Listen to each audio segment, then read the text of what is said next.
Всем привет, ребята! Сегодня у нас на обзоре новенький iPhone 13 Pro Max и чехол с MagSafe. Досматривайте до конца, чтобы узнать цену. Также подписывайтесь на канал, ставьте лайки, у нас здесь много интересных обзоров.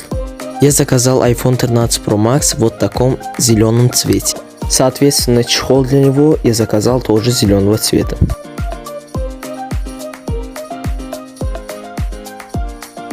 И как я обещал, iPhone 13 Pro Max на 128 гигабайтов стоит $1099, а чехол с MagSafe $85.